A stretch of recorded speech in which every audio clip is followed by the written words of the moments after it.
1980s Japan.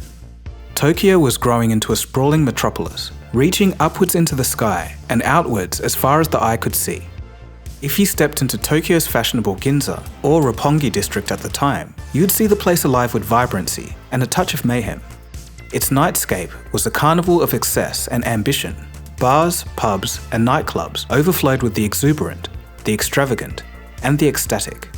Neon lights flickered like the heartbeat of Japan's booming economy. The partygoers, caught in the heady rush of Japan's post-war economic miracle, threw money like confetti. For them, money flowed like sake, abundantly and unceasingly. And why not? Their country had finally made it. In the 2 decades from 1955, Japan's economy exploded by a staggering 435%. So much so that it's been termed the Japanese miracle period. Suddenly, and seemingly out of nowhere, the island nation was the most innovative and productive country in the world, and the second largest economy, just behind the US. By the 1980s, made in Japan no longer meant cheap novelties. Now it was a stamp of high quality and innovative products. Brands like Toyota, Sony, Nissan, and Mitsubishi became household names. At the peak of Japan's economic boom, 8 of the world's largest banks were all Japanese, and they held a combined total of over $2.3 trillion. Nomura Securities had the financial resources to purchase all of the major banks on Wall Street. By the end of the 1980s, Japan's economic prowess had reached dizzying heights. With soaring stock markets and skyrocketing real estate values, Japan's land, at just a fraction of the size of the United States, was valued at 4 times more. The Imperial Palace in Tokyo alone was deemed more valuable than the entire state of California. And it wasn't just the partygoers in Tokyo. Everyone around the world felt the Japanese Revolution. It seemed like the sun would never set on the land of the rising sun. Yet, almost as quickly as the party started, it all came to a screeching halt. On the first day of 1990, doubts about the market spread, and share prices started to fall. Over the next 2.5 years, they dropped 63%. When the 1990s rolled in, the economic bubble finally burst. The aftermath was devastating. Millions of people lost their savings and their jobs. Companies and banks went bankrupt. It was so bad that till this day, Japan's economy has never truly recovered. It's been infamously stagnant ever since, and it's given birth to a period called the Lost Decades. Birth rates slowed, young people in Japan aren't getting married, and because of this, their population is aging. So what exactly went wrong? In this episode, we'll dive into the exciting rollercoaster ride and collapse of the biggest economic bubble in modern history. We'll also take a look at its profound effects on an entire generation.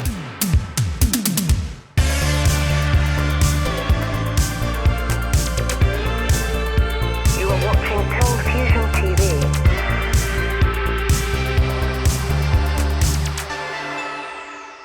Back in 1960, Time magazine came out with a feature story. The cover showcased a Japanese phoenix ascending from the ashes. In the backdrop of the phoenix, you'd notice shiny new factories, massive vessels, and skyscrapers. It's quite the symbolic picture of Japan's rise. So, how do you go from a war-ravaged country to an economic powerhouse in just a couple of decades? Well, that's a huge topic in of itself. So I'm just going to touch on a few major points here so you get an overall idea. After the Second World War, the US was the most dominant economic force, and they needed a success story in Asia to prove that capitalism could work outside the West. So with that in mind, they planned to turn Japan into a giant of exports and industry. In 1949, they set the Japanese currency, the yen, super low against the US dollar. This would make Japanese goods cheap for the Americans. Japan's economy was so small back then that the US could absorb all the imports, or so the US thought at the time. They were unaware that making Japanese goods irresistibly cheap would backfire. But we'll come back to that later. Trust me, it's a real doozy.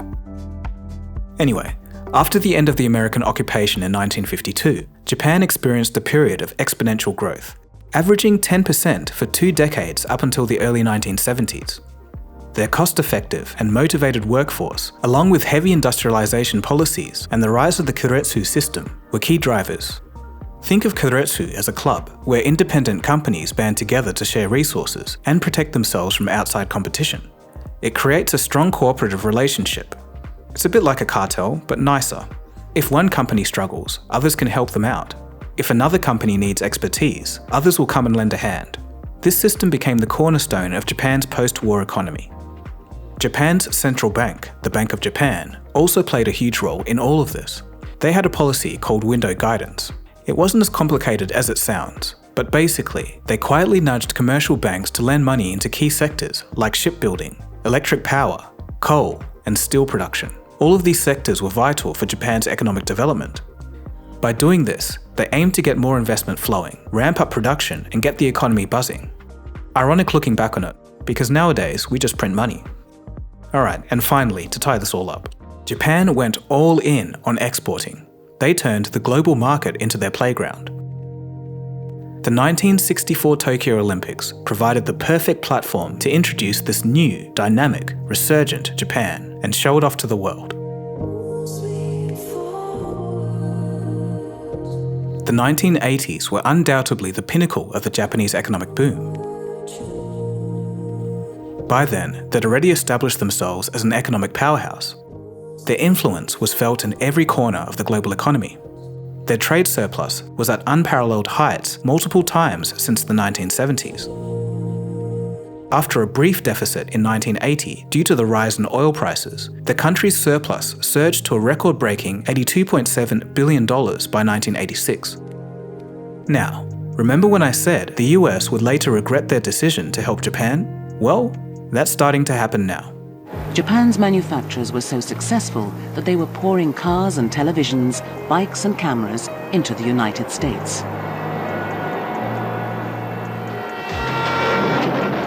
With their jobs going, Americans wanted to strike back. America is up in arms, Mr. Speaker, and it would be a mistake to underestimate our frustrations. Unless this warning is heeded, retaliation and possibly full-blown trade warfare lie just around the corner. The United States now had to do something to stop Japan from taking over the world. Before Japan's record-breaking trade surplus in 1986, a plan was already in place to slow them down. In 1985, officials from the G5 nations, that is, France, Germany, the United States, the United Kingdom, and Japan, met at New York's Plaza Hotel.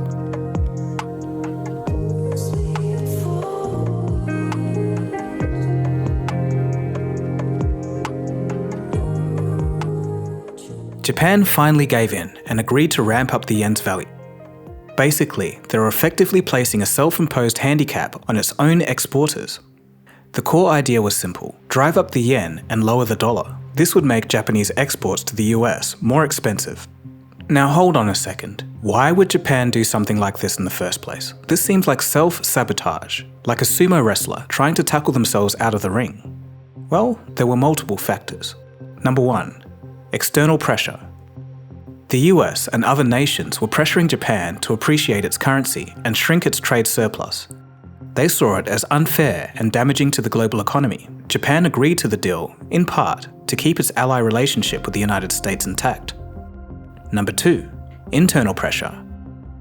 Within Japan, domestic industries and consumers were pushing for a stronger yen to benefit from reduced import prices. That is, strengthen their currency and make their imported goods cheaper. Number 3. Economic strategy. There was a belief that a robust yen would spur structural reforms and innovation in Japan, enhancing its economic competitiveness and long-term resilience. By 1987, the Accord had achieved its initial goal, and the United States was satisfied with the result. But there was a problem. The value of Japan's currency, the yen, surged way more rapidly than predicted. Having so many exporting industries, this was a huge shock to Japan. The Plaza Accord was a kind of agreement which accomplished much more than everybody expected for the meeting. When we went to Plaza meeting, we are quite prepared to see substantial increase in yen's value. But the yen rose far faster than anyone expected, and Japanese officials grew alarmed. And that was the beginning of the end. But in many ways, however, this is also the point where the real frenzy began. Worried about a downturn, the panicked Japanese authorities made a fatal mistake. They loosened up on credit limits and cut interest rates down from 5%. They kept chopping the rates down until they were the lowest in the entire world at the time at 2.5%, and they kept it steady there. The plan was to boost manufacturing and increase consumer spending, but the money, as always, ended up somewhere else. When money gets cheap, people go crazy with debt.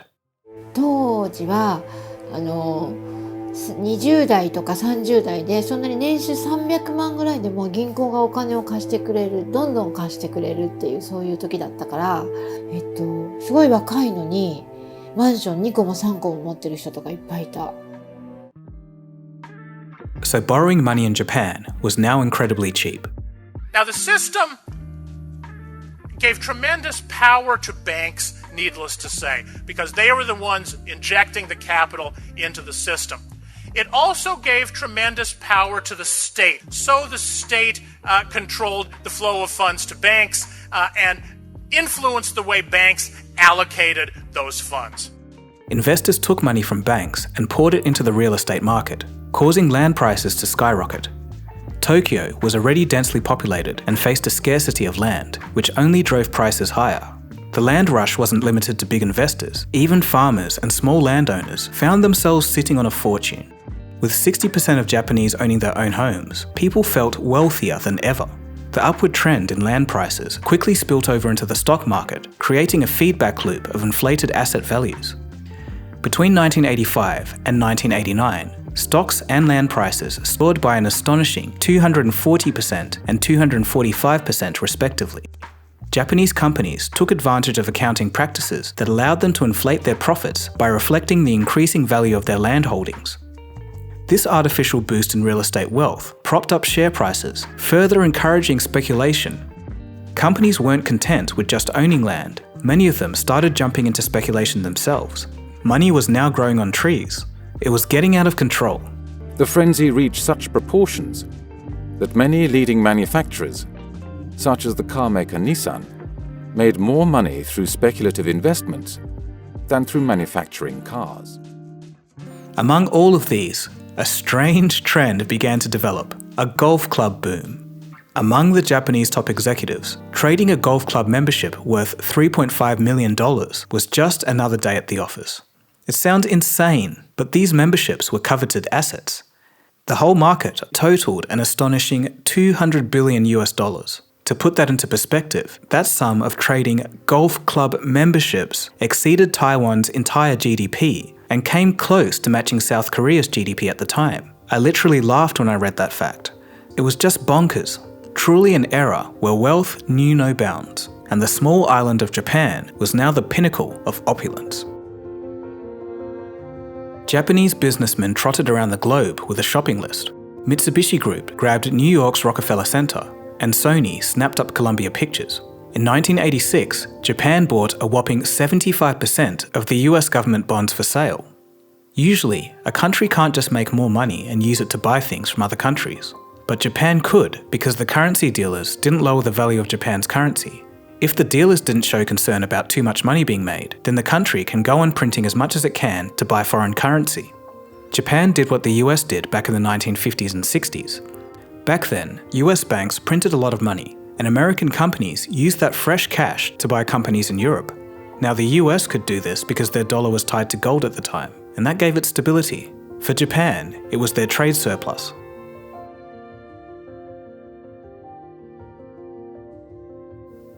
Japan's economic bubble grew as banks carelessly made new money without proper oversight. The Bank of Japan encouraged this by urging banks to increase their lending, regardless of the loan's productivity. From 1986 to 1989, Toshishiko Fukuai led the Bank of Japan's department that told banks how much money to lend. This was the department that was responsible for the window guidance quotas. The same window guidance system that initially helped prop up the economy before was now being used to create cheap money. When asked by a reporter if he planned to stop the banks from lending so much, he said that the banks were just following orders from the Bank of Japan. We have to remember that during this time, there was widespread economic excitement. People had high hopes. The citizens of Japan simply thought that their nation was entering a new phase of prosperity, a phase of prosperity that would last forever. Optimism was the real killer.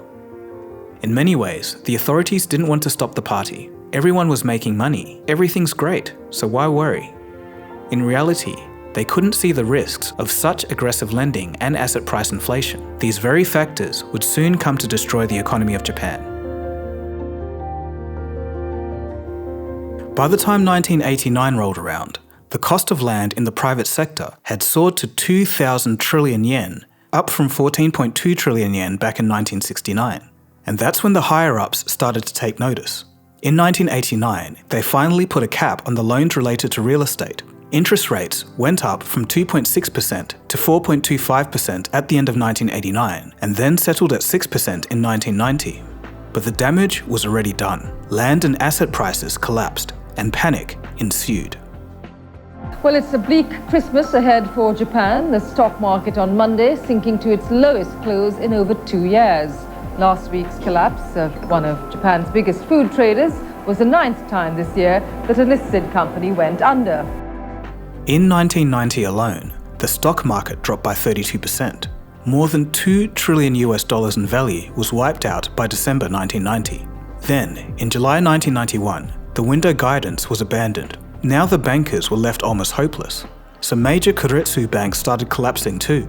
Now there was a risk of dragging whole entire sectors along with them on their downfall. Slowly but gradually, everyone started feeling the heat. There was a lot of collateral damage, so I'm just going to give you a snapshot of what happened between 1990 and 2003. A total of 212,000 businesses declared bankruptcy. Over 5 million Japanese became unemployed and sadly didn't find any other jobs. Suicide emerged as the primary cause of death among men aged 20 to 44. During this time frame, the stock market experienced an 80% decline, and it still hasn't recovered. Japanese citizens had no choice but to get used to the new normal. The people who built those flashy skyscrapers ended up on the streets. Big companies that splurged on fancy art had to sell it all off. Builders who built lavish golf courses and constructed hotels on borrowed money were convicted of fraud. Even the Rockefeller Center had to be given back to the Americans. In 1989, 32 of the world's top 50 companies by market cap were Japanese. Today, only one Japanese company, Toyota, remains in the top 50. In the land of the rising sun, a shadow fell. A tale of prosperity turned to a somber spell. The bubble burst, dreams shattered like glass. In the wake of Japan's economic impasse.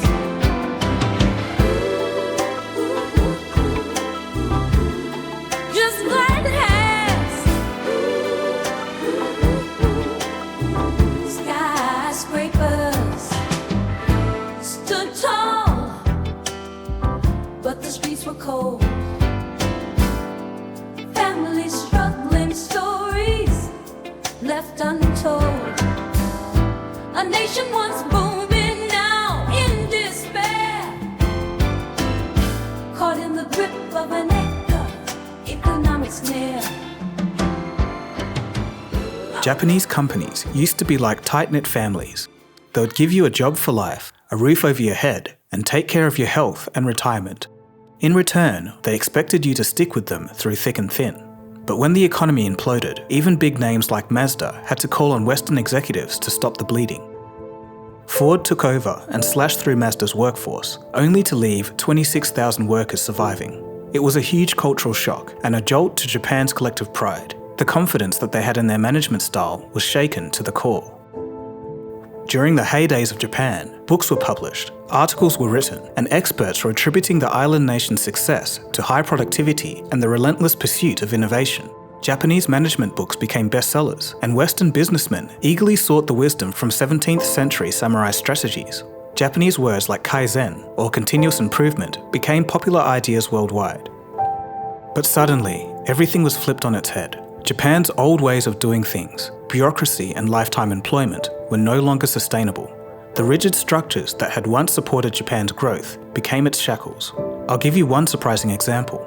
You'd be shocked to know that Japan, which was once viewed as the most technologically advanced nation, the country that produced the world's advanced electronics, was slow to adapt computers in its own offices.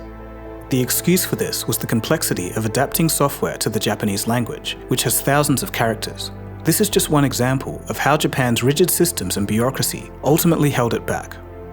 The whole situation made everyone question what being a Japanese company actually meant. They had to figure out how to stay true to themselves while playing by global rules. The group that suffered the most was the younger generation. The ones who were poised to enter the workforce were hit the hardest. In many Asian countries, young people face immense pressure to become contributing members of society from a very early age. Japan is no exception to that. It often translates to achieving high grades, securing a good job, pursuing higher education, and maintaining a respectable family life. So think about all the young people who suddenly saw no future for them. The pressure to succeed, coupled with a lack of opportunities in the last decade, created a sense of hopelessness among the young. The traditional path in life, education, career, marriage, and family, seemed out of reach for many. This led to increased rates of social withdrawal, with some individuals becoming hikikimori. Hikikimori is a Japanese term that means social withdrawal. We've covered them before in our ColdFusion loneliness epidemic video. They are shut-ins, and they choose to live their lives indoors without interacting with anyone from the outside world. Sometimes they don't even leave their rooms for months or years. For the families with hikikomori children, the condition can have a huge impact. I met a father, we'll call him Mr. Haruto, whose son became withdrawn as a teenager and 2 decades later still barely leaves his room. I don't know how to handle this. It feels like there are no options. Even after the boy's mother died, he didn't change. So I don't foresee any hopes for the future. So why is your son in his room? I don't know the reason. One day, he just stopped going to school. At first, he would go out sometimes to buy comic books, and then he just stopped going out altogether. We didn't know what to do. There were 2 or 3 times we had to call the police because my son got violent. Once he smashed the window, another time he punched my wife and broke her ribs. In one estimation by the Cabinet Office of Japan, there are 613,000 middle-aged and elderly shut-ins in the country right now. This means that they grew up during the lost decade. A lot of them are still living with their aging parents, mostly detached from society.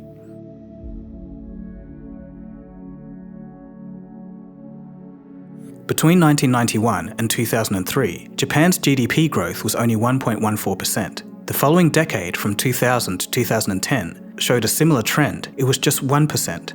And this growth is extremely anemic when compared to other developed countries. Japan's journey has never been without its fair share of tremors, quite literally. An earthquake so strong it literally shifted the Earth's axis by about 25 centimeters. That tsunami reached 23 feet high in some places, nearly twice the height of me standing on Chris's shoulders, for example. And that wall of water is primarily the cause of a death toll that is in the hundreds, but is certain to rise, with 88,000 people in Japan still unaccounted for. The Tohoku earthquake and tsunami, followed by the Fukushima disaster in 2011, shook Japan's very foundations. These disasters took a hefty toll on the nation. 10 years have passed, but here, time has stood still.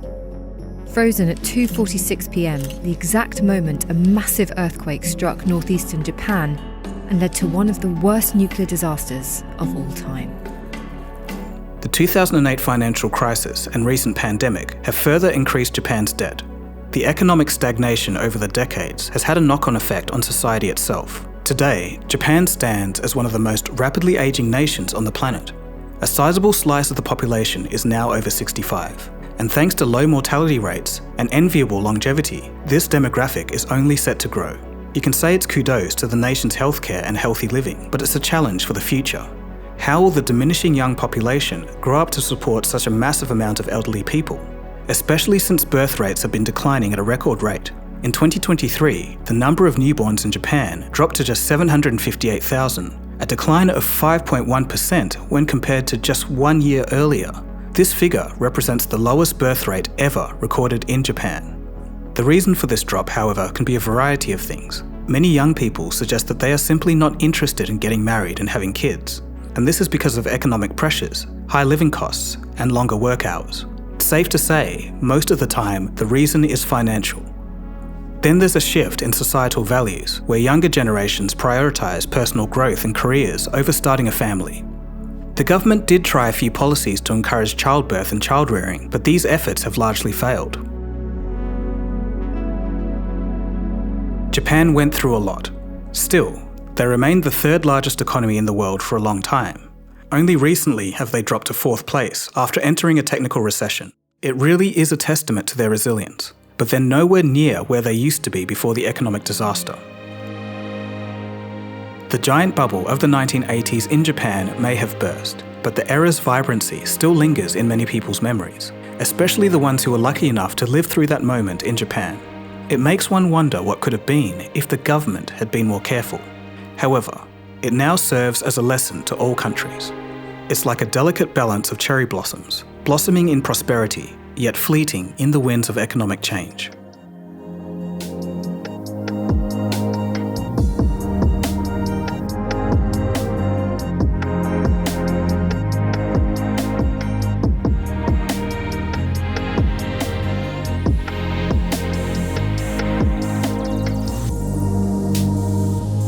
Alright, so that's about it from me.